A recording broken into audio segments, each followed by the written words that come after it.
Prime time news വിശദമായ റിപ്പോർട്ടുകളിലേക്ക് കടക്കുകയാണ്. രണ്ടാം പിണറായി സർക്കാരിൽ മന്ത്രിമാരായി സത്യപ്രതിജ്ഞ ചെയ്ത കെ.ബി. ഗണേഷ് കുമാറും രാമചന്ദ്രൻ കടന്നപ്പള്ളിയും രാജ്ഭവനിൽ നടന്ന ചടങ്ങിൽ ഗവർണർ ആരിഫ് മുഹമ്മദ് ഖാൻ സത്യവാചകം ചൊല്ലിക്കൊടുത്തു. തുറമുഖ വകുപ്പ് CPIM ഏറ്റെടുത്ത് VN വാസവന് നൽകി. കടന്നപ്പള്ളിക്ക് രജിസ്ട്രേഷൻ പുരാവസ്തു വകുപ്പുകളും ഗണേഷ് കുമാറിന് ഗതാഗത വകുപ്പുമാണ്. രാജ്ഭവന് പുറത്ത് പ്രത്യേകം തയ്യാറാക്കിയ പന്തലിലായിരുന്നു സത്യപ്രതിജ്ഞ. രാമചന്ദ്രൻ കടന്നപ്പള്ളിയും കെ.ബി. ഗണേഷ് കുമാറും കുടുംബസമേതമാണ് സത്യപ്രതിജ്ഞയ്ക്ക് എത്തിയത്. ആദ്യം രാമചന്ദ്രൻ കടന്നപ്പള്ളിയും പിന്നീട് കെ.ബി. ഗണേഷ് കുമാറും സത്യവാചകം ചൊല്ലി. രാമചന്ദ്രൻ കടന്നപ്പള്ളി എന്ന ഞാൻ നിയമം വഴി സ്ഥാപിതമായ ഭാരതത്തിൻ്റെ ഭരണഘടനയോട് നിർവ്യാജമായ വിശ്വസ്തതയും കൂറും പുറത്തുമെന്നും ഞാൻ ഭാരതത്തിൻ്റെ പരമാധികാരവും അഖണ്ഡതയും നിലനിർത്തുമെന്നും നീതി ചെയ്യുമെന്നും സഗൗരവം പ്രതിജ്ഞ ചെയ്യുന്നു. കെ.ബി. ഗണേഷ് കുമാർ എന്ന ഞാൻ നിയമം വഴി സ്ഥാപിതമായ ഭാരതത്തിൻ്റെ ഭരണഘടനയോടും നിർവ്യാജമായ വിശ്വസ്തതയും കൂറും പുലർത്തുമെന്നും ഞാൻ ഭാരതത്തിൻ്റെ പരമാധികാരവും അഖണ്ഡതയും നിലനിർത്തുമെന്നും ദൈവനാമത്തിൽ സത്യം ചെയ്യുന്നു. രാമചന്ദ്രൻ കടന്നപ്പള്ളിക്ക് തുറമുഖ വകുപ്പ് ലഭിക്കുമെന്നായിരുന്നു പ്രതീക്ഷ.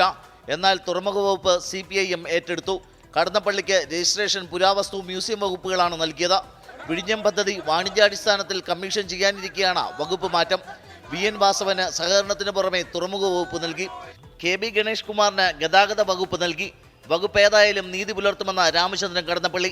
ഏത് വകുപ്പായിരുന്നാലും ശരി, ബഹുമാനപ്പെട്ട മുഖ്യമന്ത്രി നൽകുന്ന ഏത് വകുപ്പും ആ വകുപ്പിനോട് പൂർണ്ണമായും നീതി കാണിക്കുക, വിശ്വാസ്യത, സത്യസന്ധത, പ്രതിബദ്ധത ഇതെല്ലാം പുലർത്തുക എന്നുള്ളതാണ് എളിയ എൻ്റെ കഴിവുകൾ. ഏത് വകുപ്പിനായിരുന്നു പ്രയോജനപ്പെടുത്തുക എന്നുള്ളതാണ് എൻ്റെ കാഴ്ചപ്പാട്. KSRTCയിൽ വേഗത്തിൽ കാര്യങ്ങൾ നടപ്പാക്കുകയാണ് ലക്ഷ്യമെന്ന കെ.ബി. ഗണേഷ് കുമാർ. പരമാവധി ശ്രമിക്കും. പരമാവധി ലാഭത്തിലൊന്നും ആയില്ലെങ്കിൽ പോലും കാര്യങ്ങൾ അതിൻ്റെ ഒരു അപകടസ്ഥിതിയിൽ നിന്ന് കരകയറ്റാനുള്ള ഒരു പ്രതീക്ഷയുണ്ട്. അതിൽ തൊഴിലാളികൾ എന്നോട് സഹകരിക്കുമെന്നാണ് എൻ്റെ വിശ്വാസം. യൂണിയനുകളും എന്നോട് സഹകരിക്കുമെന്നാണ് ഞാൻ പ്രതീക്ഷിക്കുന്നത്. മുഖ്യമന്ത്രി പിണറായി വിജയൻ, മന്ത്രിമാർ, CPIM സംസ്ഥാന സെക്രട്ടറി MV ഗോവിന്ദൻ, ഇടതുമുന്നണി കൺവീനർ EP ജയരാജൻ, സ്ഥാനമൊഴിഞ്ഞ മന്ത്രിമാരായ ആന്റണി രാജു, അഹമ്മദ് ദേവർകോവിൽ, മറ്റ് ഇടതുമുന്നണി നേതാക്കൾ എന്നിവർ ചടങ്ങിൽ പങ്കെടുത്തു. ഗണേഷ് കുമാറിനെ മന്ത്രിയാക്കിയതിൽ പ്രതിഷേധിച്ച പ്രതിപക്ഷം സത്യപ്രതിജ്ഞാ ചടങ്ങ് ബഹിഷ്കരിച്ചു. 24 തിരുവനന്തപുരം. ദീർഘനാളത്തെ ഇടവേളയ്ക്ക് ശേഷം ഒരേ വേദിയിലെത്തിയെങ്കിലും പരസ്പരം മുഖത്തോട് മുഖം നോക്കാതെ മുഖ്യമന്ത്രിയും ഗവർണറും. വാക്പോരുകൊണ്ട് പോർമുഖം തുറന്ന ഇരുവരും വേദി പങ്കിടുമ്പോൾ മഞ്ഞുരുക്കത്തിന്റെ സാധ്യത പലരും മുന്നിൽ കണ്ടിരുന്നു. എന്നാൽ ഗവർണറുടെ ചായ സൽക്കാരം ബഹിഷ്കരിച്ച് മുഖ്യമന്ത്രിയും മന്ത്രിമാരും നിലപാട് കടുപ്പിക്കുകയാണ് ചെയ്തത്. രാജ്ഭവനിലെ വേദിയിൽ കനപ്പിച്ച മുഖവുമായി എത്തിയ മുഖ്യമന്ത്രി പിണറായി വിജയനും ആരിഫ് മുഹമ്മദ് ഖാനുമാണ് മന്ത്രിമാരുടെ സത്യപ്രതിജ്ഞാ ചടങ്ങിൽ ശ്രദ്ധാകേന്ദ്രങ്ങളായത്. നാളുകൾക്ക് ശേഷം ഒരേ വേദിയിലെത്തിയിട്ടും പരസ്പരം അഭിവാദ്യം ചെയ്യാനോ മുഖത്തോട് മുഖം നോക്കാനോ മുഖ്യമന്ത്രിയും ഗവർണറും തയ്യാറായില്ല. Shri Ramachandran Kadannappally and Shri K B. Ganesh Kumar, ministers designate, are present to take the oaths of office in secrecy. 6 minute വേദി പങ്കിട്ടിട്ടും മഞ്ഞുരുക്കത്തിന്റെ സൂചന നൽകുന്ന ശരീരഭാഷ പോലും ഇരുകൂട്ടരിൽ നിന്നുമുണ്ടായില്ല. സത്യപ്രതിജ്ഞാ ചടങ്ങുകൾക്ക് ശേഷം മുഖം കൊടുക്കാതെ മുഖ്യമന്ത്രിക്കടുത്തുകൂടി ഗവർണർ നടന്നുപോയി. ഗവർണർ ഒരുക്കിയ ചായ സൽക്കാരം ബഹിഷ്കരിച്ച് മുഖ്യമന്ത്രിയും സമവായമില്ലെന്ന് പ്രഖ്യാപിച്ചു. ഗവർണർക്കെതിരായ നിയമ നടപടി ഉൾപ്പെടെ സർക്കാർ ശക്തമാക്കുന്നതിനിടെയാണ് ഇരുകൂട്ടരും വേദി പങ്കിട്ടത്. എന്നാൽ വേദി പങ്കിട്ടതുകൊണ്ടോ ഒന്നിച്ച് ചായ കുടിച്ചതുകൊണ്ടോ തീരുന്നതല്ല പ്രശ്നങ്ങളെന്നാണ് സർക്കാർ നിലപാട്. മുഖ്യമന്ത്രിയിൽ നിന്നും മന്ത്രിമാരിൽ നിന്നും ഈ വിധമൊരു സമീപനം ഗവർണറും പ്രതീക്ഷിച്ചില്ലെന്നാണ് സൂചന. അതുകൊണ്ടുതന്നെ ആരിഫ് മുഹമ്മദ് ഖാന്റെ ഇനിയുള്ള നീക്കങ്ങളും ശ്രദ്ധേയമായിരിക്കും. ഗവർണറുടെ നയപ്രഖ്യാപന പ്രസംഗത്തോടെയാണ് ഇനി നിയമസഭ ചേരേണ്ടത്. ഇക്കാര്യത്തിൽ സർക്കാരും ഗവർണറും സ്വീകരിക്കുന്ന നിലപാടാകും അടുത്ത അരങ്ങിൽ നിഴലിക്കുക. 24 തിരുവനന്തപുരം. ഗവർണർക്കെതിരായ ഹർജി ഭേദഗതി ചെയ്ത് സംസ്ഥാന സർക്കാർ. ബില്ലുകൾ തീർപ്പാക്കുന്നതിന് മാർഗനിർദ്ദേശം പുറപ്പെടുവിക്കണം എന്നാണ് ആവശ്യം. ഭേദഗതി ചെയ്ത ഹർജി ചീഫ് ജസ്റ്റിസ് അധ്യക്ഷനായ ബെഞ്ച് പരിഗണിക്കും. ബില്ലുകളിൽ സമയബന്ധിതമായി തീരുമാനമെടുക്കാത്ത ഗവർണറുടെ നടപടിയെ സുപ്രീം കോടതി വിമർശിച്ചിരുന്നു. വിഷയത്തിൽ ഹർജി ഭേദഗതി ചെയ്യാനും സംസ്ഥാനത്തോട് സുപ്രീം കോടതി ആവശ്യപ്പെട്ടു. ഇതിന് തുടർച്ചയായാണ് സംസ്ഥാന സർക്കാർ നടപടി. ബില്ലുകളിൽ സമയബന്ധിതമായി തീരുമാനം കൈക്കൊള്ളാൻ മാർഗനിർദ്ദേശം വേണമെന്നാണ് സംസ്ഥാനത്തിന്റെ ഹർജിയിലെ മുഖ്യ ആവശ്യം. ബില്ലുകളിൽ തീരുമാനം കൈക്കൊള്ളുന്നതിൽ ഗവർണർക്ക് വീഴ്ച പറ്റിയെന്ന് വിധിക്കണമെന്നും സംസ്ഥാനം നിർദ്ദേശിക്കുന്നു. പുതുവത്സരാവധിക്ക് ശേഷം ചേരുമ്പോഴാകും കോടതി ഹർജി പരിഗണിക്കുക. ഹർജിക്ക് കാരണമായി 8 ബില്ലുകളിൽ 7 എണ്ണം ഗവർണർ രാഷ്ട്രപതിയുടെ പരിഗണനയ്ക്ക് അയച്ചിരിക്കുകയാണ്. R. രാധാകൃഷ്ണൻ, 24, ഡൽഹി. വാർത്തകളിലേക്ക് വീണ്ടും. തൃശൂർ പൂരം നടത്തിപ്പിലെ പ്രതിസന്ധി ഒഴിഞ്ഞു. മുൻവർഷത്തെ വാടകയായ 42 ലക്ഷം രൂപ അടിസ്ഥാന വാടകയായി നിശ്ചയിച്ചു. മുഖ്യമന്ത്രി വിളിച്ച ഓൺലൈൻ യോഗത്തിലാണ് തീരുമാനം. 8% വർധനയ്ക്കും ധാരണയായി. മുൻവർഷത്തെ വാടകയിൽ 8% വർധനയോടുകൂടി 42 ലക്ഷം രൂപ പൂരം എക്സിബിഷന്റെ തറവാടക ഇനത്തിൽ കൊച്ചിൻ ദേവസ്വം ബോർഡിന് നൽകാനാണ് ധാരണ. മറ്റു കാര്യങ്ങൾ പൂരത്തിന് ശേഷം ചർച്ച ചെയ്ത് തീരുമാനിക്കാമെന്നും മുഖ്യമന്ത്രി പറഞ്ഞു. അടുത്ത മാസം 4-ന് കേസ് പരിഗണിക്കുമ്പോൾ ഹൈക്കോടതിയെ തീരുമാനമറിയിക്കും. അനുകൂല തീരുമാനത്തിൽ തിരുവമ്പാടി പാറമേക്കാവ് ദേവസ്വങ്ങൾ നന്ദി പ്രകടിപ്പിച്ചു. തൃശ്ശൂർ പൂരത്തിന്റെ തറവാടക എക്സിബിഷന്റെ തറവാടയുടെ പ്രശ്നമുണ്ടായിരുന്ന ബഹുമാനപ്പെട്ട കേരള മുഖ്യമന്ത്രി ഇന്നിപ്പോൾ തന്നെ ഇടപെട്ട് പരിഹാരം കണ്ടെത്തി. അതിയായ സന്തോഷമുണ്ട് ഇരു ദേവസ്വങ്ങൾക്കും, അതുപോലെ തന്നെ ദേശക്കാർക്കും പൂരം ആസ്വാദകർക്കും വളരെയധികം സന്തോഷമുണ്ട്. തിരുവമ്പാടി ദേവസ്വത്തിനും സന്തോഷമാണ്. ഈ നമ്മുടെ എക്സിബിഷൻ വളരെ ഭംഗിയായി നടത്താൻ ബഹുമാനപ്പെട്ട മുഖ്യമന്ത്രിയും മന്ത്രിമാരും അതിനുവേണ്ടി വളരെയധികം സന്തോഷത്തോടു കൂടിയിട്ടുള്ള ഒരു റിസൾട്ടാണ് തന്നത്. സൗജന്യമായി ഭൂമി വിട്ടു നൽകണമെന്നാണ് ആദ്യം തിരുവമ്പാടി പാറമേക്കാവ് ദേവസ്വങ്ങൾ ആവശ്യപ്പെട്ടതെങ്കിലും പിന്നീട് നിലപാട് മയപ്പെടുത്തി. വിട്ടുവീഴ്ചയ്ക്ക് തയ്യാറാണെന്ന് അറിയിച്ച കൊച്ചിൻ ദേവസ്വം ബോർഡ് പാറമേക്കാവ് തിരുവമ്പാടി ദേവസ്വങ്ങളുടെ നിലപാടാണ് തിരിച്ചടിയായതെന്ന് കുറ്റപ്പെടുത്തി. മന്ത്രിമാരായ K Radhakrishnan, K Rajan, doctor R Bindu, T N Prathapan M P, P Balachandran MLA, additional chief secretary Sharada Muraleedharan, Devaswom special secretary MG Rajamanickam, Thiruvambady, Paramekkavu, Cochin Devaswom പ്രതിനിധികൾ തുടങ്ങിയവർ യോഗത്തിൽ പങ്കെടുത്തു. 24 തൃശൂർ. അയോധ്യ വിഷയത്തിൽ കോൺഗ്രസിൽ ഭിന്നാഭിപ്രായം നിലനിൽക്കെ സോണിയാഗാന്ധി പ്രതിഷ്ഠാ ചടങ്ങിൽ പങ്കെടുക്കും. ക്ഷണം പാർട്ടിക്കല്ലെന്നും വ്യക്തികൾക്കാണെന്നും AICC സംഘടനാ ജനറൽ സെക്രട്ടറി KC വേണുഗോപാൽ പ്രതികരിച്ചു. അയോധ്യയും രാമക്ഷേത്രവും BJPയുടേതല്ലെന്നും അവിടെ പോകാൻ തങ്ങൾക്ക് ക്ഷണത്തിന്റെ ആവശ്യമില്ലെന്നും Uttar Pradesh PCC vice president Dinesh Kumar Singh വ്യക്തമാക്കി. സോണിയാഗാന്ധി ഉൾപ്പെടെ കോൺഗ്രസിലെ മുതിർന്ന 3 നേതാക്കൾക്കാണ് ക്ഷേത്ര ഉദ്ഘാടന ചടങ്ങിലേക്ക് ക്ഷണം. വ്യക്തിപരമായ ക്ഷണം മുൻ അധ്യക്ഷ സ്വീകരിച്ചതായി മുതിർന്ന കോൺഗ്രസ് വൃത്തങ്ങൾ സൂചിപ്പിച്ചു. വിഷയത്തിൽ മാധ്യമങ്ങൾ സ്വീകരിക്കുന്ന സമീപനം ഉചിതമല്ലെന്നാണ് കോൺഗ്രസിന്റെ വിലയിരുത്തൽ. പാർട്ടിക്കല്ല, വ്യക്തികൾക്കാണ് ക്ഷണം. നിങ്ങൾക്ക് ഈ ഇതിലുണ്ടാക്കി കോൺഗ്രസിനെ എങ്ങനെയെങ്കിലും കെണിയിൽ വീഴ്ത്താൻ പറ്റുമോ? ഇതാണല്ലോ ചോദ്യം. ഇപ്പം രാജ്യത്തിന്റെ വിശാലമായ താല്പര്യം നിങ്ങൾ മനസ്സിലാക്കേണ്ടത്. ഇതിനെന്താ ചെയ്യുന്നത്? ഒരു സർക്കാരിൻ്റെ ആഘോഷമായിട്ട്, ഒരു പാർട്ടിയുടെ ആഘോഷമായിട്ടാണോ ഇത്തരം ചടങ്ങുകൾ മാറ്റേണ്ടത്? അങ്ങനെയല്ല മാറ്റിക്കൊണ്ടിരിക്കുന്നത്. ദേശീയ മാധ്യമങ്ങളിൽ ചാനൽ എടുത്ത് നോക്കിയാൽ ഒറ്റ വിഷയമല്ലേ ഉള്ളൂ. ഉത്തർപ്രദേശ് അടക്കമുള്ള സംസ്ഥാന ഘടകങ്ങൾക്ക് പ്രാണപ്രതിഷ്ഠാ ചടങ്ങിനോട് നിഷേധാത്മക സമീപനം വേണ്ടെന്ന നിലപാടാണുള്ളത്. രാമക്ഷേത്രം BJPയുടെ ശ്രമഫലമായല്ല, സുപ്രീം കോടതി ഉത്തരവിലൂടെയാണ് യാഥാർത്ഥ്യമായതെന്ന് Uttar Pradesh PCC vice president Dinesh Kumar Singh 24നോട് പറഞ്ഞു. कोर्ट के फैसले को भी सब लोग जानते हैं. उस फैसले में क्या क्या लिखा चीज़ें हैं, कई गलतियां हुई हैं, उसमें स्वीकार भी की गई हैं. तो वो कोई मंदिर ऐसा किसी व्यक्ति किसी पार्टी विशेष का होगा, ऐसा नहीं है. ഇന്ത്യ മുന്നണിയിലെ ഘടകകക്ഷികളിലും കൂടുതൽ പരസ്യ ചർച്ച വിഷയത്തിൽ വേണ്ടെന്ന ധാരണയുണ്ടായിട്ടുണ്ട്. ദേശീയ നേതൃത്വം കൈക്കൊള്ളുന്ന തീരുമാനം അംഗീകരിക്കുമെന്ന് പറയുമ്പോഴും 2024 ലോക്സഭാ തെരഞ്ഞെടുപ്പിനെ കൂടി പരിഗണിച്ചാകണം ആ തീരുമാനമെന്ന അഭിപ്രായമാണ് ഉത്തർപ്രദേശ് ഘടകം മുന്നോട്ട് വയ്ക്കുന്നത്. ഫലത്തിൽ രാമക്ഷേത്ര ഉദ്ഘാടന ചടങ്ങിൽ നിന്ന് വിട്ടുനിൽക്കാൻ പരസ്യമായിട്ടുള്ള പ്രഖ്യാപനങ്ങൾ ഒന്നും ഉണ്ടാകില്ലെന്ന് ഉത്തർപ്രദേശ് ഘടകം പ്രതീക്ഷിക്കുന്നു. ലക്നൌവിൽ നിന്നും ക്യാമറമാൻ ജോഗേഷ് സിംഗിനൊപ്പം R രാധാകൃഷ്ണൻ, 24.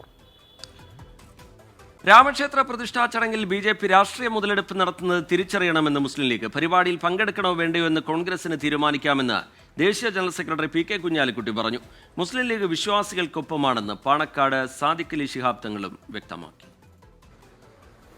രാമക്ഷേത്രം വിഷയം ചർച്ച ചെയ്യാനാണ് സാദിഖ് അലി ശിഹാബ് തങ്ങളുടെ വസതിയിൽ മുസ്ലിം ലീഗ് അടിയന്തര രാഷ്ട്രീയകാര്യ സമിതി യോഗം ചേർന്നത്. പ്രതിഷ്ഠാ ചടങ്ങിൽ പങ്കെടുക്കുന്നതുമായി ബന്ധപ്പെട്ട് കോൺഗ്രസിനെ സമ്മർദ്ദത്തിലാക്കേണ്ട എന്നാണ് ലീഗ് തീരുമാനം. കോൺഗ്രസ് സ്വതന്ത്രമായി നിലപാടെടുക്കട്ടെ എന്ന് ദേശീയ general secretary PK Kunhalikutty MLA. ഈ സ്റ്റേജിൽ കാരണം ഓരോ പാർട്ടി എടുക്കേണ്ട തീരുമാനത്തെക്കുറിച്ച് നമ്മൾ പറയില്ല.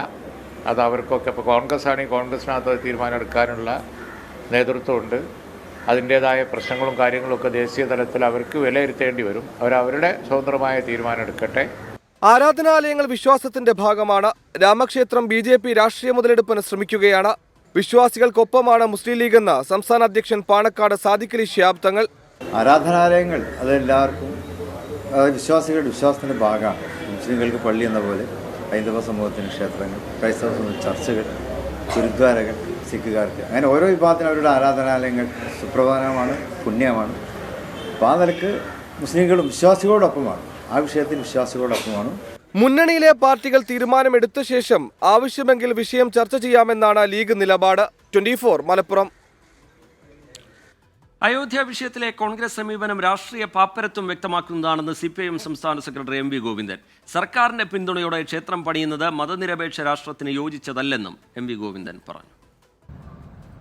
രാമക്ഷേത്ര ഉദ്ഘാടനത്തിൽ പങ്കെടുക്കുന്ന കാര്യത്തിൽ കോൺഗ്രസ് സ്വീകരിക്കുന്ന സമീപനം അവരുടെ രാഷ്ട്രീയ പാപ്പരത്വം വ്യക്തമാക്കുന്നതാണ് എന്നാണ് കാണാനാവുക. ഇന്ത്യ രാജ്യത്തിൻ്റെ മതനിരപേക്ഷ പാരമ്പര്യത്തിൻ്റെ ആണിക്കല്ല് തകർക്കുന്ന സംഭവമായിരുന്നു ബാബറി മസ്ജിദ് തകർത്ത സംഘപരിവാർ നിലപാടിലൂടെ ഉണ്ടായത്. ഇവിടെ സർക്കാരിൻ്റെ പിൻബലത്തിൽ ക്ഷേത്രം പണിയുവാനുള്ള നടപടി ഒരു മതനിരപേക്ഷ രാജ്യത്തിന് യോജിച്ച ഒന്നല്ല. ബീഹാർ മുഖ്യമന്ത്രി നിതീഷ് കുമാറിനെ JDU ദേശീയ അധ്യക്ഷനായി തെരഞ്ഞെടുത്തു. ഏകകണ്ഠമായാണ് ദേശീയ എക്സിക്യൂട്ടീവ് യോഗത്തിന്റെ തീരുമാനം. പാർട്ടിയിൽ ഭിന്നതയുണ്ടെന്നും NDAയിലേക്ക് മടങ്ങിയേക്കുമെന്നുമുള്ള അഭ്യൂഹങ്ങൾ പാർട്ടി തള്ളി. രാമക്ഷേത്ര ഉദ്ഘാടനത്തിന് ക്ഷണം ലഭിച്ചാൽ പങ്കെടുക്കുമെന്ന് പാർട്ടി വക്താവ് KC ത്യാഗി പ്രതികരിച്ചു. ഡൽഹിയിൽ ചേർന്ന JDU ദേശീയ എക്സിക്യൂട്ടീവ് യോഗത്തിന്റെ അധ്യക്ഷ പ്രസംഗത്തിനിടെയാണ് അധ്യക്ഷസ്ഥാനം ഒഴിയുന്നുവെന്ന ലാലൻ സിംഗിന്റെ പ്രഖ്യാപനം. പകരം നിതീഷ് കുമാറിന്റെ പേരും നിർദ്ദേശിച്ചു. ഇത് പാർട്ടി എക്സിക്യൂട്ടീവും കൗൺസിലും ഒറ്റക്കെട്ടായി അംഗീകരിച്ചു. ദേശീയ അധ്യക്ഷസ്ഥാനം ഏറ്റെടുത്തെന്ന് യോഗത്തിനു ശേഷം നിതീഷ് കുമാർ. രാമക്ഷേത്ര ഉദ്ഘാടനത്തിന് ഇതുവരെ ക്ഷണം ലഭിച്ചില്ലെന്നും ലഭിച്ചാൽ പങ്കെടുക്കുമെന്നും പാർട്ടി വക്താവ് KC ത്യാഗി വ്യക്തമാക്കി.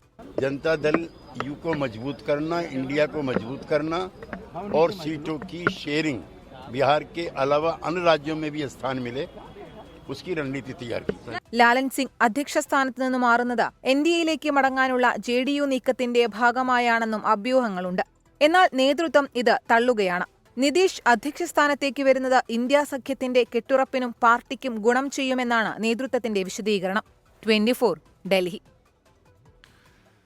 സീഡറ്റ് ഡയറക്ടർ സ്ഥാനം G ജയരാജന് നഷ്ടമാകും. ഡയറക്ടർ നിയമന യോഗ്യതയിൽ മാറ്റം വരുത്തിയ സർക്കാർ ഉത്തരവ് ഹൈക്കോടതി റദ്ദാക്കി. ജയരാജന് വേണ്ടിയാണ് നിയമന യോഗ്യത പരിഷ്കരിച്ചതെന്ന് നേരത്തെ ആക്ഷേപം ഉയർന്നിരുന്നു.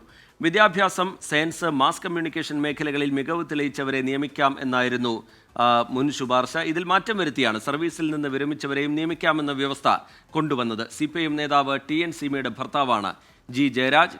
മുൻ നിയമനം കോടതിയിലെത്തിയതോടെ സർക്കാർ നിയമനം പിൻവലിച്ചിരുന്നു. ഇതിന് പിന്നാലെയാണ് രണ്ടാം പിണറായി സർക്കാർ യോഗ്യതകളിൽ മാറ്റം വരുത്തി ജയരാജിനെ നിയമിച്ചത്. 2024 ലോക്സഭാ തെരഞ്ഞെടുപ്പും പ്രധാനമന്ത്രി നരേന്ദ്രമോദിയെ തന്നെ മുൻനിർത്തി നേരിടാൻ BJP തീരുമാനം. അയോധ്യ രാമക്ഷേത്ര നിർമ്മാണവും കശ്മീരിന്റെ പ്രത്യേക പദവി റദ്ദാക്കിയതും നേട്ടമായി കാണിക്കുന്ന പ്രചാരണ വീഡിയോ പുറത്തിറക്കി. അയോധ്യയിൽ നാളെ പ്രധാനമന്ത്രി റോഡ് ഷോ നടത്തും. ഹിന്ദി ഹൃദയഭൂമിയിൽ പ്രധാനമന്ത്രി നരേന്ദ്രമോദിയുടെ പ്രഭാവം ഒട്ടും മങ്ങലില്ലാതെ തുടരുന്നുവെന്ന് ഇക്കഴിഞ്ഞ നിയമസഭാ തെരഞ്ഞെടുപ്പുകളിൽ തെളിയിക്കപ്പെട്ട സാഹചര്യത്തിലാണ് തീരുമാനം. മോദി എന്ന ഒറ്റ മുഖം മാത്രം ഉയർത്തിപ്പിടിച്ച് 2024 ലോക്സഭാ തെരഞ്ഞെടുപ്പിനെ നേരിടും. മോദി മുദ്രാവാക്യവുമായുള്ള പ്രചാരണ വീഡിയോ BJP പുറത്തുവിട്ടു.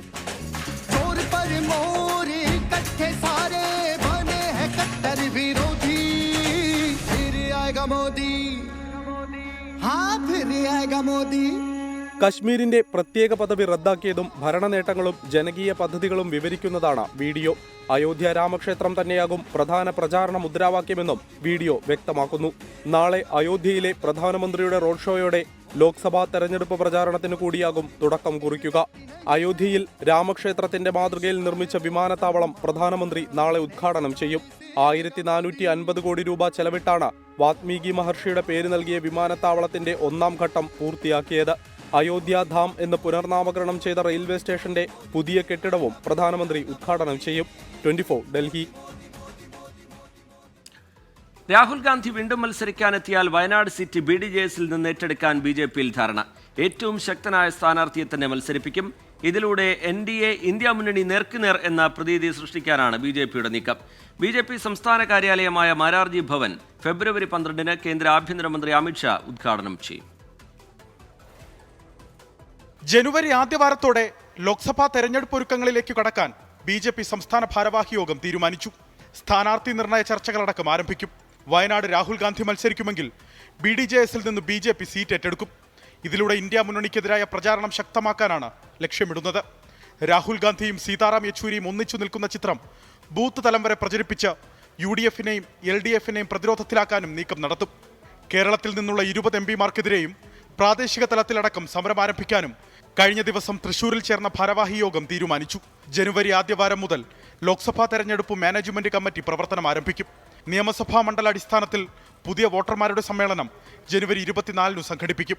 നിലവിലെ തീരുമാനപ്രകാരം സംസ്ഥാന കാര്യാലയമായ മാരാർജി ഭവന്റെ ഉദ്ഘാടനം ഫെബ്രുവരി 12 കേന്ദ്ര ആഭ്യന്തരമന്ത്രി അമിത് ഷാ നിർവഹിക്കും. അന്നുതന്നെ സംസ്ഥാന അധ്യക്ഷൻ കെ സുരേന്ദ്രൻ നയിക്കുന്ന കേരള യാത്ര ആരംഭിക്കാനും പാർട്ടി ആലോചിക്കുന്നു. അലക്സ് റാം മുഹമ്മദ്, 24, തിരുവനന്തപുരം. നവകേരള ബസ്സിന് നേരെയുണ്ടായ ഷൂവേർ റിപ്പോർട്ട് ചെയ്ത 24 പ്രതിനിധി വിനീത വിജിയെ കേസിൽപ്പെടുത്തിയതിനെതിരെ വിവിധ കോണുകളിൽ നിന്ന് വിമർശനങ്ങൾ തുടരുന്നു. ഇടതു കേന്ദ്രങ്ങളിൽ നിന്നും പോലീസിനെതിരെ രൂക്ഷ വിമർശനം ഉയർന്നു തുടങ്ങി. CDR ചോർന്നത് പോലീസിന് വലിയ തലവേദനയായി മാറി. മാധ്യമ സ്വാതന്ത്ര്യത്തെ ഹനിക്കുന്ന പോലീസ് നടപടിക്കെതിരെ LDF-ലെ പ്രബല കക്ഷിയായ CPI-യുടെ ദേശീയ നേതൃത്വം തന്നെ രംഗത്ത് വന്നു എന്നതാണ് ശ്രദ്ധേയം. ഇടതുപക്ഷ പ്രസ്ഥാനങ്ങൾ എല്ലാ കാലവും മാധ്യമ സ്വാതന്ത്ര്യത്തിന് ഒപ്പമാണെന്ന് CPI ദേശീയ എക്സിക്യൂട്ടീവ് അംഗം ആനി രാജ പ്രതികരിച്ചു.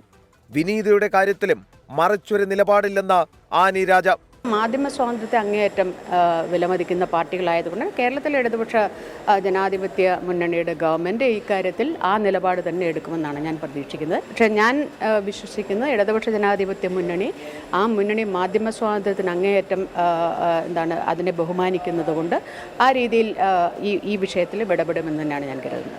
അനുകൂലമല്ലാത്ത വാർത്തകൾ നൽകുന്നവരെ സർക്കാർ തെരഞ്ഞു പിടിക്കുകയാണെന്ന് KPCC മുൻ അധ്യക്ഷൻ മുല്ലപ്പള്ളി രാമചന്ദ്രൻ ആരോപിച്ചു. ഫോൺ വിവരങ്ങൾ ചോർത്തിയത് വലിയ തെറ്റെന്നും മുല്ലപ്പള്ളി രാമചന്ദ്രൻ. ഒരു ജനാധിപത്യം എന്ന് പറയുന്നത് എന്താണ്? ആ ജനാധിപത്യത്തിൻ്റെ ജീവവായു സ്വതന്ത്ര മാധ്യമ പ്രവർത്തനമാണെന്ന കാര്യം മനസ്സിലാക്കണം. ആ സ്വതന്ത്ര മാധ്യമ പ്രവർത്തനം അസാധ്യമാക്കുകയാണ്. നരേന്ദ്രമോദിയുടെ അതേ പാതയിലൂടെയാണ് ശ്രീമാൻ പിണറായി വിജയൻ പോകുന്നത്. മാധ്യമപ്രവർത്തകർക്കെതിരായിട്ട് കേസെടുത്ത നടപടി അപലപനീയമാണ്, ശക്തിയായിട്ട് അപലപിക്കപ്പെടണം. പൊതുസമൂഹത്തോട് കാണിക്കുന്ന ഏറ്റവും വലിയ ഒരു അപരാധമായിട്ട് മാത്രമേ ഇതിനെ കാണാൻ സാധിക്കുള്ളൂ.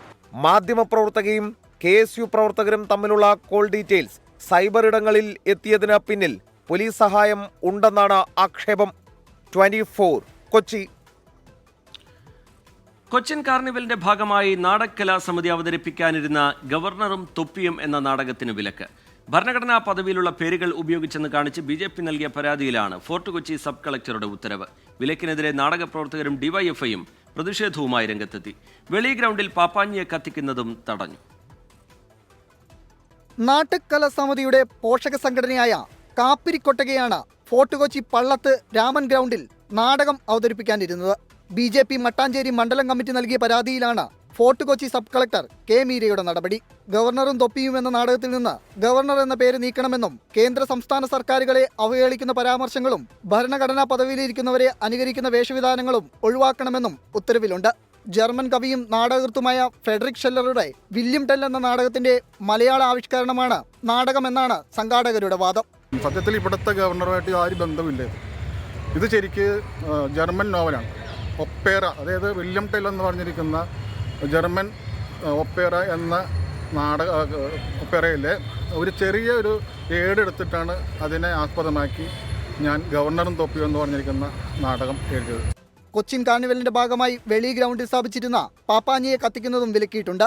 പരേഡ് ഗ്രൗണ്ടിലെ പാപ്പാഞ്ഞിയെ കത്തിക്കാൻ മാത്രമാണ് അനുമതി. പാപ്പാഞ്ഞിയെ മാറ്റില്ലെന്ന നിലപാടിലാണ് സംഘാടകർ. 24 കൊച്ചി. കണ്ണൂർ അയ്യംകുന്നിലുണ്ടായ ഏറ്റുമുട്ടലിൽ പരിക്കേറ്റ മാവോയിസ്റ്റ് നേതാവ് കവിത കൊല്ലപ്പെട്ടു. ആന്ധ്രാപ്രദേശ് സ്വദേശിയായ കവിത എന്ന ലക്ഷ്മിയാണ് കൊല്ലപ്പെട്ടത്. തിരുനെല്ലി കുണ്ടികപ്പറമ്പ് കോളനിയിൽ പതിച്ച പോസ്റ്ററുകളിലും പശ്ചിമഘട്ട വക്താവ് ജോഗിയുടെ പേരിലുള്ള കുറിപ്പിലുമാണ് ഇക്കാര്യം വ്യക്തമാക്കിയിട്ടുള്ളത്. പോലീസും ഇത് സ്ഥിരീകരിച്ചു. തലപ്പുഴ ചപ്പാരം കോളനിയിലെ ഏറ്റുമുട്ടലിനെ തുടർന്ന് മാവോയിസ്റ്റുകൾക്കായി വനമേഖലയിൽ വ്യാപക തിരച്ചിൽ നടന്നിരുന്നു. ഇതിന്റെ തുടർച്ചയായാണ് ആറളം അയ്യങ്കുന്നിൽ നവംബർ 13 രാവിലെ ഏറ്റുമുട്ടലുണ്ടായത്. ഇതിൽ പരിക്കേറ്റ കവിത ചികിത്സയിലിരിക്കെ മരിച്ചുവെന്നാണ് മാവോയിസ്റ്റുകളുടെ കുറിപ്പിലുള്ളത്. വിപ്ലവകാരിക്ക് ലഭിക്കേണ്ട എല്ലാ ബഹുമതികളോടും കൂടി മൃതദേഹം പശ്ചിമഘട്ടത്തിൽ സംസ്കരിച്ചുവെന്നും കുറിപ്പിലുണ്ട്. ആന്ധ്രാപ്രദേശിലെ റായൽസീമ സ്വദേശിയാണ് ലക്ഷ്മി എന്ന കവിത. 2015 മുതൽ പശ്ചിമഘട്ടം കേന്ദ്രീകരിച്ച് പ്രവർത്തിക്കുന്നതായാണ് പോലീസിന്റെ കണ്ടെത്തൽ. മരിക്കുമ്പോൾ കബനി ഏരിയ സെക്രട്ടറി ആയിരുന്നുവെന്നാണ് മാവോയിസ്റ്റുകളുടെ കുറിപ്പിലുള്ളത്.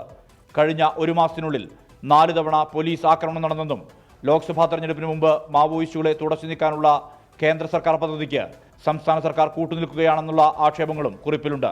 രക്തകടങ്ങൾ രക്തത്താൽ പകരം വീട്ടുമെന്ന മുന്നറിയിപ്പാണ് പോസ്റ്ററുകളിൽ. ഇന്നലെ രാത്രിയാണ് തിരുനെല്ലി ഹുണ്ടികപ്പറമ്പ് കോളനിയിൽ പോസ്റ്ററുകൾ പ്രത്യക്ഷപ്പെട്ടത്. 2016 കരുളായി മുതൽ 2023 ആറളം വരെ കവിതയുടെ മരണത്തോടെ കൊല്ലപ്പെട്ട മാവോയിസ്റ്റുകളുടെ എണ്ണം 9 ആയിരിക്കുന്നു. പശ്ചിമഘട്ടത്തിലെ മാവോയിസ്റ്റ് പ്രവർത്തനങ്ങൾക്ക് തടയിടാൻ പോലീസിന്റെ പ്രവർത്തനവും സജീവമായി മുന്നോട്ടു പോവുകയാണ്. സുർജിത് അയ്യപ്പത്ത്, 24 വയനാട്. അന്തരിച്ച തമിഴ് നടനും DMDK സ്ഥാപകനുമായ വിജയകാന്തിന് വിടചൊല്ലി തമിഴകം.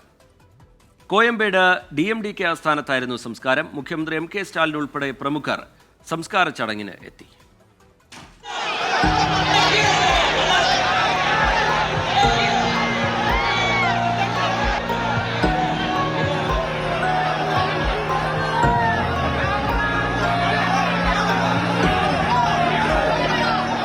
പൊതുദർശനം നടന്ന ചെന്നൈ ഐലൻഡ് ഗ്രൗണ്ടിലും കോയമ്പേട്ടിലെ DMDK ആസ്ഥാനത്തുമെല്ലാം ഇന്നലെ മുതൽ കണ്ടത് കരഞ്ഞുകലങ്ങിയ കണ്ണുകൾ മാത്രം.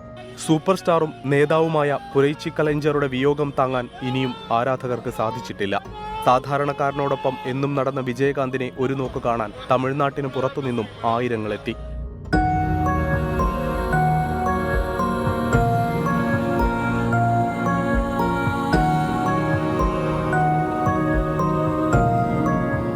ഇന്നലെ പൊതുദർശനം നടന്ന DMDK ആസ്ഥാനത്തിന് ക്യാപ്റ്റന്റെ മനസ്സറിഞ്ഞെത്തിയ അണികളെ പൂർണ്ണമായും ഉൾക്കൊള്ളാൻ കഴിഞ്ഞില്ല.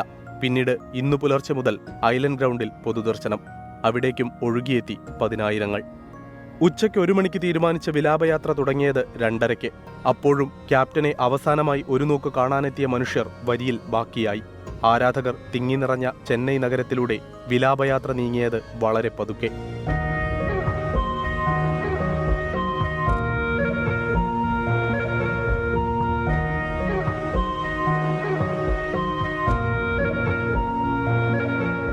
മണിക്കൂറുകൾക്കൊടുവിൽ തന്റെ പാർട്ടി ആസ്ഥാനത്ത് അന്തിയുറക്കം. പൂർണ്ണ ഔദ്യോഗിക ബഹുമതികളോടെ ക്യാപ്റ്റനെ യാത്രയാക്കി തമിഴകം. പുരൈച്ചി കലൈഞ്ചർ ഇനിയില്ല. സാധാരണ സിനിമാ താരങ്ങൾ മരിക്കുമ്പോൾ അവർ ബാക്കിയാക്കിയ കഥാപാത്രങ്ങളിലൂടെ അവർ ജീവിക്കുമെന്നാണ് പറയുക. പക്ഷേ ഇവിടെ ക്യാപ്റ്റൻ വിജയകാന്ത് ജീവിക്കുക ഈ സാധാരണക്കാരുടെ മനസ്സുകളിലാണ്. ശ്രീകാന്ത് ഗൗരീശപട്ടത്തിനൊപ്പം DMDK ആസ്ഥാനത്ത് നിന്ന് മനേഷ് മൂർത്തി, 24. മുതലപ്പുഴയിൽ തുടർച്ചയായ അപകടങ്ങൾ ഉണ്ടാകുന്ന പശ്ചാത്തലത്തിൽ സർക്കാർ നിയോഗിച്ച വിദഗ്ധ സമിതി റിപ്പോർട്ട് സമർപ്പിച്ചു. കേന്ദ്ര ഏജൻസിയായ central water and power research സ്റ്റേഷനാണ് അപകട കാരണങ്ങളെക്കുറിച്ച് പഠിച്ചത്. പുലിമുട്ടുകളുടെ ഘടനയിൽ മാറ്റം വരുത്തണം എന്നാണ് റിപ്പോർട്ടിലെ പ്രധാന നിർദ്ദേശം. കേന്ദ്ര ഏജൻസിയായ CWPRS സമർപ്പിച്ച റിപ്പോർട്ടിന്റെ അടിസ്ഥാനത്തിൽ മുതലപ്പുഴയിലെ പുലിമുട്ടിന്റെ ഘടനയിൽ മാറ്റമുണ്ടാകും. അഴിമുഖത്തിന്റെ തെക്കുഭാഗത്തു നിന്ന് പുതിയൊരു പുലിമുട്ട് നിർമ്മിച്ച് വടക്ക് പടിഞ്ഞാറ് ദിശയിലേക്ക് തുറക്കുന്ന രീതിയിൽ പുലിമുട്ട് വികസിപ്പിക്കാനാണ് റിപ്പോർട്ടിൽ നിർദ്ദേശം. അതേസമയം പുതിയ അലൈൻമെന്റിൽ മത്സ്യത്തൊഴിലാളികൾക്ക് ആശങ്കയുണ്ട്. ഇത്തരത്തിൽ പുലിമുട്ട് നിർമ്മിച്ചാൽ ഒരു വശത്തു നിന്നുള്ള തിരയെ പ്രതിരോധിക്കാൻ കഴിയില്ലെന്നും കായലിൽ നിന്നുള്ള മണലിന്റെ സുഗമമായ ഒഴുക്ക് തടസ്സപ്പെടുമെന്നും മത്സ്യത്തൊഴിലാളികൾ ചൂണ്ടിക്കാട്ടി. തൊഴിലാളികളുടെ ആശങ്കകൾ കൂടി പരിഹരിച്ച് അന്തിമ റിപ്പോർട്ട് സമർപ്പിക്കാനാണ് സാധ്യത. മുതലപ്പുഴയിലുണ്ടായ അപകടങ്ങളിൽ നിരവധി മത്സ്യത്തൊഴിലാളികൾക്കാണ് ജീവൻ നഷ്ടമായത്. അപകടങ്ങൾ തുടർക്കഥയായത് സർക്കാരിനെ സമ്മർദ്ദത്തിലാക്കിയിരുന്നു. മത്സ്യത്തൊഴിലാളികളുടെ കടുത്ത പ്രതിഷേധത്തിനൊടുവിലാണ് തുറമുഖത്തുണ്ടാകുന്ന അപകടങ്ങൾ പഠിക്കാൻ കേന്ദ്ര ഏജൻസിയെ നിയോഗിച്ചത്. 24 തിരുവനന്തപുരം. സംസ്ഥാനത്ത് വീണ്ടും വൈദ്യുതി നിരക്ക് വർധനയ്ക്ക് KSEBയുടെ നീക്കം. റെഗുലേറ്ററി കമ്മീഷൻ ഏർപ്പെടുത്തിയ സർചാർജ് 16 പൈസയാക്കി ഉയർത്തണം. ഇതോടൊപ്പം ബോർഡ് ഈടാക്കുന്ന സർചാർജ് വർദ്ധിപ്പിക്കാൻ അനുവദിക്കണമെന്നും ആവശ്യപ്പെട്ട് റെഗുലേറ്ററി കമ്മീഷന് അപേക്ഷ നൽകും. നിലവിൽ റെഗുലേറ്ററി കമ്മീഷനും വൈദ്യുതി ബോർഡും പ്രത്യേകം സർചാർജ് ഈടാക്കുന്നുണ്ട്. യൂണിറ്റിന് 9 പൈസയാണ് കമ്മീഷൻ ഏർപ്പെടുത്തിയ സർചാർജ്. യൂണിറ്റിന് 10 പൈസ വീതം വൈദ്യുതി ബോർഡും സർചാർജ് ഈടാക്കുന്നു. ഈ സർചാർജുകൾ അപര്യാപ്തമാണെന്ന് വിലയിരുത്തിയാണ് വർധന വരുത്താൻ ബോർഡ് നീക്കം തുടങ്ങിയത്. കമ്മീഷൻ ഏർപ്പെടുത്തിയ സർചാർജ് 9 പൈസയിൽ നിന്ന് 16 പൈസയായി വർദ്ധിപ്പിക്കണമെന്ന് ബോർഡ് ആവശ്യപ്പെട്ടു. ബോർഡ് സ്വമേധയെ ഏർപ്പെടുത്തിയ സർചാർജ് 10 പൈസയിൽ നിന്ന് വർദ്ധിപ്പിക്കാൻ റെഗുലേറ്ററി കമ്മീഷന് അപേക്ഷ നൽകും. ബോർഡിന്റെ ആവശ്യം കമ്മീഷൻ അനുവദിച്ചാൽ യൂണിറ്റിന് 20 പൈസയുടെ അധിക ബാധ്യത ഉപഭോക്താക്കൾക്കുണ്ടാകും. കഴിഞ്ഞ ജനുവരി മുതൽ മാർച്ച് വരെയുള്ള കാലത്ത് 92 കോടിയുടെ ബാധ്യതയുണ്ടായെന്നാണ് ബോർഡിന്റെ വിശദീകരണം. നിലവിലുള്ള നിരക്കിൽ സർചാർജ് ഈടാക്കിയാൽ നഷ്ടം അടുത്ത കാലത്തൊന്നും തിരികെ ലഭിക്കില്ലെന്നും KSEB വാദിക്കുന്നു. 24 തിരുവനന്തപുരം. ട്രാക്കിലെ അറ്റകുറ്റപ്പണിയെ തുടർന്ന് 10 ട്രെയിൻ സർവീസുകൾ റദ്ദാക്കി സൗത്ത് സെൻട്രൽ റെയിൽവേ. നാളെ മുതൽ ജനുവരി 12 വരെയാണ് നിയന്ത്രണം. Ernakulam Hazrat Nizamuddin millennium weekly express നാളെ സർവീസ് നടത്തില്ല. രപ്തിസാഗർ വീക്കിലി എക്സ്പ്രസ്, ത്രിവാര എക്സ്പ്രസ്, കോർബ, കൊച്ചുവേളി എക്സ്പ്രസ് തുടങ്ങിയവയാണ് റദ്ദാക്കിയത്.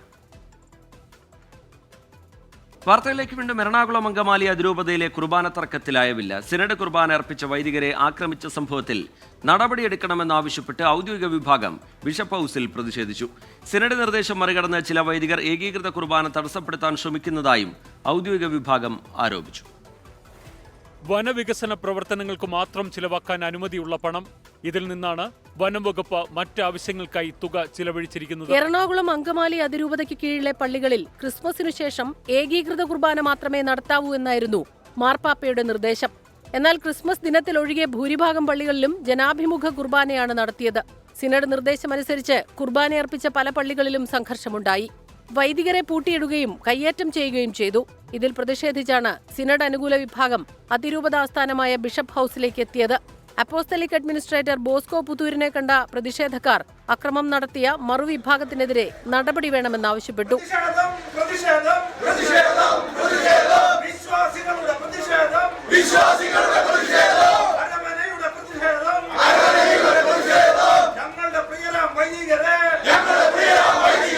വൈദികരെയും വിമത ഗുണ്ടകളെയും അണിനിർത്തിക്കൊണ്ട് വൈദികരെ പീഡിപ്പിക്കുന്ന പരിപാടി ആരംഭിച്ചത് ഷൈജു ആന്റണി, PP ജെറാർഡ്, ജെമ്മി അഗസ്റ്റിൻ, തങ്കച്ചൻ പേരിയൽ, റിജു കാഞ്ഞൂക്കാരൻ, ഇത്തരത്തിലുള്ള അൽമായ ഗുണ്ടകളെ ഒരു കാരണവശാലും അനുവദിക്കാൻ പാടില്ല. ഇവരെ സഭയിൽ നിന്ന് പുറത്താക്കേണ്ട നടപടികളിലേക്ക് വരെ സഭ തീരുമാനമെടുക്കണമെന്നുള്ള കാര്യങ്ങൾ ആവശ്യപ്പെട്ടിട്ടുണ്ട്. ഒടുവിൽ വൈദികർക്കെതിരെ നടന്ന അക്രമത്തിൽ അപലപിച്ച് പ്രസ്താവന ഇറക്കാമെന്ന അപ്പോസ്തലിക് അഡ്മിനിസ്ട്രേറ്റർ ബോസ്കോ പുത്തൂരിന്റെ ഉറപ്പിലാണ് ഔദ്യോഗിക വിഭാഗം സമരം അവസാനിപ്പിച്ചത്. സിനഡ് നിർദ്ദേശം ലംഘിച്ച് ജനാഭിമുഖ കുർബാന അർപ്പിച്ച വൈദികർക്കെതിരെയുള്ള നടപടിയിൽ വത്തിക്കാൻ പ്രതിനിധി സിറിൽ വാസിലുമായി കൂടിയാലോചിച്ച് തീരുമാനമെടുക്കുമെന്നും ബിഷപ്പ് ഉറപ്പു നൽകിയതായി ഔദ്യോഗിക വിഭാഗം അറിയിച്ചു. ജനാഭിമുഖ കുർബാന അർപ്പിച്ച വൈദികർക്കെതിരെ നടപടിയെടുക്കുകയാണെങ്കിൽ പ്രതിഷേധം കടുപ്പിക്കാനാണ് വിമത വിഭാഗത്തിന്റെ തീരുമാനം. 24 കൊച്ചി. ആ റിപ്പോർട്ട് സംപ്രേഷണം ചെയ്തതിന്റെ തുടക്കത്തിൽ പറ്റിയ ചില സാങ്കേതിക പിഴവുകളിൽ ഖേദം അറിയിക്കുകയാണ്. അടുത്ത റിപ്പോർട്ടിലേക്ക്. പത്തനംതിട്ട വനംവകുപ്പ് ഓഫീസുകളിലെ വിജിലൻസ് പരിശോധനയിൽ ലഭിച്ചത് ഞെട്ടിക്കുന്ന അഴിമതിയുടെ വിവരങ്ങൾ. ഫോറസ്റ്റ് ഉദ്യോഗസ്ഥർക്ക് ലാപ്ടോപ്പും ജീപ്പും വാങ്ങിയത് വനവികസന ഫണ്ടിൽ നിന്നാണെന്ന് വിജിലൻസിന് തെളിവ് ലഭിച്ചു. വനംവകുപ്പിന്റെ വിവിധ കരാറുകളിലും വൻ ക്രമക്കേടാണ് കണ്ടെത്തിയിരിക്കുന്നത്. 24 എക്സ്ക്ലൂസീവ്. വനവികസന പ്രവർത്തനങ്ങൾക്ക് മാത്രം ചിലവാക്കാൻ അനുമതിയുള്ള പണം, ഇതിൽ നിന്നാണ് വനം വകുപ്പ് മറ്റാവശ്യങ്ങൾക്കായി തുക ചിലവഴിച്ചിരിക്കുന്നത്.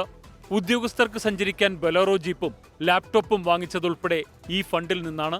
DFIയുടെ ക്യാമ്പ് ഓഫീസിലേക്ക് വാഷിംഗ് മെഷീൻ വാങ്ങിയതും ഇതിലുൾപ്പെടും. വനമന്ത്രി പങ്കെടുക്കുന്ന ചടങ്ങിന് പണം ചെലവഴിച്ചത് ചട്ടങ്ങൾക്ക് വിരുദ്ധമായെന്നും കണ്ടെത്തിയിട്ടുണ്ട്. വിജിലൻസിന്റെ മറ്റൊരു പ്രധാന കണ്ടെത്തൽ വിവിധ കരാറുകളുടെ ക്രമക്കേടാണ്. മിക്ക കരാറുകളും ബിനാമി പേരുകളിലാണ്. വനം വകുപ്പിലെ ഉദ്യോഗസ്ഥ സംഘടനാ നേതാവായ ഒരാളെയും ബന്ധുക്കളെയും കേന്ദ്രീകരിച്ചാണ് അന്വേഷണം. വനം വകുപ്പിനായി വെബ്സൈറ്റ് നിർമ്മിക്കാൻ 1 ലക്ഷത്തിലധികം രൂപ ചെലവഴിച്ചുവെന്നും കണ്ടെത്തലുണ്ട്. എന്നാൽ ഇതുവരെ വെബ്സൈറ്റ് നിലവിൽ വന്നില്ല. റിപ്പോർട്ട് സംസ്ഥാന വിജിലൻസ് മേധാവിക്ക് കൈമാറി. ശ്രീജിത്ത് ശ്രീകുമാരൻ, 24 പത്തനംതിട്ട. മെഡിക്കൽ കോളേജുകൾ ഒഴികെയുള്ള സർക്കാർ ആശുപത്രികളിലെ ഡോക്ടേഴ്സിന്റെ സ്വകാര്യ പ്രാക്ടീസിന് കർശന നിയന്ത്രണം. ക്ലിനിക്കുകൾ, മെഡിക്കൽ സ്റ്റോറുകൾ എന്നിവയോട് ചേർന്ന് പ്രാക്ടീസ് നടത്തിയാൽ പിടിവീഴും. താമസ സ്ഥലത്ത് മാത്രമാണ് പ്രാക്ടീസിന് അനുമതിയുള്ളതെന്ന് വ്യക്തമാക്കി സർക്കാർ ഉത്തരവിറക്കി. പ്രാഥമികാരോഗ്യ കേന്ദ്രം മുതൽ ജില്ലാ ജനറൽ ആശുപത്രികൾ വരെയുള്ള ഡോക്ടേഴ്സിന്റെ സ്വകാര്യ പ്രാക്ടീസിനാണ് കർശന നിയന്ത്രണം ഏർപ്പെടുത്തി ആരോഗ്യവകുപ്പ് ഉത്തരവിറക്കിയത്. ഡോക്ടേഴ്സ് താമസിക്കുന്ന സ്ഥലത്തു മാത്രമാണ് സ്വകാര്യ പ്രാക്ടീസിന് അനുമതി. താമസിക്കുന്ന സ്ഥലമാണെന്ന് വ്യക്തമാക്കാൻ തദ്ദേശ സ്ഥാപന സെക്രട്ടറിയുടെ റെസിഡൻഷ്യൽ സർട്ടിഫിക്കറ്റ് ആരോഗ്യവകുപ്പിൽ ഹാജരാക്കണം. ആശുപത്രി, മെഡിക്കൽ സ്റ്റോറുകൾ എന്നിവയോട് ചേർന്നും വാണിജ്യ സമുച്ചയങ്ങളിലും ഉൾപ്പെടെ നടത്തുന്ന സ്വകാര്യ പ്രാക്ടീസ് കുറ്റകരമാകും. അത്തരക്കാർക്കെതിരെ കർശന നടപടി സ്വീകരിക്കാനും ഉത്തരവ് വ്യവസ്ഥ ചെയ്യുന്നു. ജോലി ചെയ്യുന്ന ആശുപത്രിയിൽ കിടത്തി ചികിത്സയുള്ള രോഗികളെ ഡോക്ടേഴ്സ് സ്വകാര്യ പ്രാക്ടീസ് നടത്തുന്ന സ്ഥലത്ത് പരിശോധിക്കുകയോ ചികിത്സിക്കുകയോ ചെയ്യുന്നതിന് നേരത്തെ തന്നെ വിലക്കുണ്ട്. പരിശോധനയ്ക്കും രോഗനിർണയത്തിനും ആവശ്യമുള്ള മെഡിക്കൽ ഉപകരണങ്ങളെ സ്വകാര്യ പ്രാക്ടീസ് നടത്തുന്നിടത്ത് ഉപയോഗിക്കാവൂ. നഴ്സുമാരെയോ മറ്റു മെഡിക്കൽ ടെക്നീഷ്യന്മാരെയോ നിയമിക്കാൻ പാടില്ല. ആശുപത്രിയിൽ നൽകിയ സേവനത്തിന് ഡോക്ടേഴ്സിന്റെ വീടുകളിൽ പോയി ഉപഹാരമോ പണമോ നൽകിയാൽ രോഗികൾക്കും പിടിവീഴും. അലക്സ് റാം മുഹമ്മദ്, 24 തിരുവനന്തപുരം. കാസർഗോഡ് ഏണിയർപ്പിൽ 17 വർഷം മുമ്പുള്ള ബിൽ കുടിശ്ശികയുടെ പേരിൽ കുടിവെള്ള പദ്ധതിയുടെ ഫ്യൂസ് ഊരിയ KSEBയുടെ നടപടിയിൽ ഇടപെട്ട് ജില്ലാ കളക്ടർ. അടിയന്തരമായി വൈദ്യുതി നൽകണമെന്ന കളക്ടർ K. ഇമ്പശേഖറിന്റെ നിർദ്ദേശത്തെ തുടർന്ന് KSEB ഫ്യൂസ് ഇട്ടു. 50 കുടുംബങ്ങൾ ആശ്രയിച്ചിരുന്ന കുടിവെള്ള പദ്ധതി മുടങ്ങിയ വാർത്ത 24 നേരത്തെ റിപ്പോർട്ട് ചെയ്തിരുന്നു. ഇതിന് പിന്നാലെയാണ് നടപടി. 2006 മുതൽ 2008 വരെയുള്ള ബിൽ കുടിശ്ശികയായി 11,89,774 രൂപ അടക്കണമെന്നായിരുന്നു ജനകീയ കമ്മിറ്റിക്ക് ലഭിച്ച നോട്ടീസ്. 10 ദിവസം മുമ്പ് KSEB കുടിവെള്ള പദ്ധതിയുടെ ഫ്യൂസ് ഊരി. നാട്ടുകാർ പ്രതിഷേധമുയർത്തിയെങ്കിലും KSEBക്ക് കുലുക്കമുണ്ടായില്ല. വിഷയം 24 റിപ്പോർട്ട് ചെയ്തതോടെയാണ് ജില്ലാ കളക്ടറുടെ ഇടപെടലുണ്ടായത്. പഞ്ചായത്തിന്റെ അനാസ്ഥ മൂലം ജനങ്ങളുടെ കുടിവെള്ളം മുടങ്ങരുതെന്ന നിലപാട് കളക്ടർ സ്വീകരിച്ചു. അടിയന്തരമായി വൈദ്യുതി ബന്ധം പുനഃസ്ഥാപിക്കണമെന്ന നിർദ്ദേശത്തെ തുടർന്ന് KSEB ഫ്യൂസ് ഇട്ടു. ജനങ്ങളും ഹാപ്പി. 10 ദിവസമായില്ലേ വെള്ളം വരാത്തതുകൊണ്ട്, അതുകൊണ്ട് നല്ല സന്തോഷമായി. നമ്മ കളക്ടർ ഓഫീസിലേക്ക് പോയി കളക്ടർ ഇമ്പശേഖരൻ ഇവർക്ക് പ്രത്യേകമായിട്ട് നന്ദി അറിയിക്കുന്നു. അതുപോലെ തന്നെ നമ്മൾ ഇത് ഇത്രയും നല്ല എല്ലായിടത്തും ഇങ്ങനെ അറിയാനായത് നമ്മൾ 24 ചാനലുകാരാണ്. ഇവർക്ക് എൻ്റെ ഹൃദയം നിറഞ്ഞ നന്ദി ഞാൻ രേഖപ്പെടുത്തുന്നു. ചില വീട്ടുകാർക്ക് വെള്ളമില്ല, തീരെ എന്ത് വെള്ളമില്ല, വേറെ വീട്ടിൽ നിന്ന് കൊടുത്തിട്ട് ഉപയോഗിച്ചിട്ടുണ്ടായിരുന്നു. ജനങ്ങളിൽ നിന്ന് പണം പിരിച്ചിട്ടും എന്തുകൊണ്ട് 2 വർഷക്കാലം ബില്ലടച്ചില്ല എന്നതിൽ പഞ്ചായത്ത് മറുപടി പറയണം. 17 വർഷങ്ങൾക്ക് ശേഷമുള്ള ഫ്യൂസൂരൽ നടപടി സത്യത്തിൽ പ്രഹസനവുമാണ്. വിജീഷ് അണങ്കൂറിനൊപ്പം അരുൺ പൂപ്പറമ്പ, 24 കാസർഗോഡ്. ഇനി നോക്കാം ചില വാർത്തകൾ ചുരുക്കത്തിൽ. തിരുവനന്തപുരത്ത് 5 വയസ്സുകാരൻ കിണറിൽ വീണ് മരിച്ചു. പാലച്ചൂർ സ്വദേശികളായ നസ്മി അൻസാർ ദമ്പതികളുടെ മകൻ അഖിയാൻ മുഹമ്മദാണ് മരിച്ചത്. കളിക്കുന്നതിനിടെ അബദ്ധത്തിൽ കിണറ്റിൽ വീഴുകയായിരുന്നു. കൊല്ലം മൂന്നാംകുറ്റിയിൽ മകൻ അച്ഛനെ ചുറ്റിക കൊണ്ട് അടിച്ചുകൊന്നു. മാങ്ങാട് താവിട്ടുമുക്ക് ഇന്ദ്രശീലയിൽ രവീന്ദ്രനാണ് കൊല്ലപ്പെട്ടത്. മകൻ അഖിലിനെ പോലീസ് കസ്റ്റഡിയിലെടുത്തു. രവീന്ദ്രന്റെ സിറ്റി മാക്സ് കളക്ഷൻസ് എന്ന ഫാൻസി കടയിൽ വെച്ചായിരുന്നു ആക്രമണം. ജമ്മുവിലെ പൂഞ്ചിൽ ഭീകരരുടെ ഒളിത്താവളം തകർത്ത് സേന. ആയുധങ്ങളും പിടികൂടി. മേഖലയിൽ തെരച്ചിൽ തുടരുകയാണ്. ഭീകരൻ ഹാഫിസ് സയ്യിദിനെ കൈമാറണമെന്ന് ഇന്ത്യ പാകിസ്ഥാനോട് ഔദ്യോഗികമായി ആവശ്യപ്പെട്ടു. മുംബൈ ഭീകരാക്രമണത്തിന്റെ മുഖ്യ സൂത്രധാരനായ ഹാഫിസ് സയ്യിദിനെ വിട്ടുകിട്ടണമെന്നാവശ്യപ്പെട്ടതായി വിദേശകാര്യ മന്ത്രാലയ വക്താവ്. ന്യൂ ഇയർ പ്രമാണിച്ച് സർവീസ് സമയം നീട്ടി കൊച്ചി മെട്രോ. ജനുവരി 1 പുലർച്ചെ 1 മണിവരെ സർവീസ് ഉണ്ടാകും. ഡിസംബർ 31 രാത്രി 20 മിനിറ്റ് ഇടവിട്ടായിരിക്കും സർവീസ്. കേരള JDS ആയി തുടരുന്നതിലെ പ്രായോഗികത ആ പാർട്ടിയാണ് പരിശോധിക്കേണ്ടതെന്ന് CPIM സംസ്ഥാന സെക്രട്ടറി MV ഗോവിന്ദൻ. BJP സഖ്യകക്ഷിയായ ദേശീയ നേതൃത്വവുമായുള്ള ബന്ധം പിൻവലിച്ചത് നല്ല കാര്യമാണെന്നും MV ഗോവിന്ദൻ. ചലച്ചിത്ര സംവിധായകരുടെ സംഘടനയായ ഫെഫ്കയുടെ അധ്യക്ഷനായി സിബി മലയിലിനെ തെരഞ്ഞെടുത്തു. B. ഉണ്ണികൃഷ്ണനാണ് ജനറൽ സെക്രട്ടറി. കൊച്ചിയിൽ ചേർന്ന വാർഷിക ജനറൽ കൗൺസിലാണ് തീരുമാനം. പാലക്കാട് ഓങ്ങല്ലൂരിൽ സ്വകാര്യ ബസ്സുകൾ കൂട്ടിയിടിച്ച അപകടം. പാലക്കാട് നിന്ന് ഗുരുവായൂരിലേക്ക് പോയ ബസ്സും ഷൊർണൂർ പട്ടാമ്പി റൂട്ടിലോടുന്ന ബസ്സുമാണ് കൂട്ടിയിടിച്ചത്. ആളപായം ഇല്ല. രാജ്യസഭയിൽ പാർട്ടിക്ക് താൽക്കാലിക അധ്യക്ഷനെ വേണമെന്ന ആം ആദ്മി പാർട്ടിയുടെ ആവശ്യം രാജ്യസഭാ ചെയർമാനായ ഉപരാഷ്ട്രപതി ജഗ്ദീപ് ധൻഖർ തള്ളി. നിയമപരമായി നിലനിൽപ്പില്ലാത്ത ആവശ്യം എന്നാണ് രാജ്യസഭാ ചെയർമാൻ നൽകിയ മറുപടി. സഞ്ജയ് സിംഗ് അറസ്റ്റിലായ പശ്ചാത്തലത്തിലാണ് ആം ആദ്മി പാർട്ടി ആവശ്യം മുന്നോട്ട് വെച്ചത്. വാർത്തകളിലേക്ക് വീണ്ടും. തിരുവിതാംകൂർ ദേവസ്വം ബോർഡിന്റെ ആന വെട്ടിക്കാട്ട് ചന്ദ്രശേഖരൻ ചെരിഞ്ഞു. ചെങ്ങന്നൂർ മഹാദേവ ക്ഷേത്രത്തിലെ ഉത്സവത്തിനെത്തിച്ച കൊമ്പൻ അവശനിലയിലായിരുന്നു. ആരോഗ്യ പ്രശ്നങ്ങളുള്ള ആനയ്ക്ക് വിശ്രമം നൽകാതെ തിരുവിതാംകൂർ ദേവസ്വം ബോർഡ് എഴുന്നള്ളിപ്പിന് വിട്ടു നൽകിയെന്ന് പരാതിയുണ്ട്. ഇന്നലെ വൈകിട്ടാണ് മാവേലിക്കരയിൽ നിന്നും ആനയെ ചെങ്ങന്നൂരിലെത്തിച്ചത്.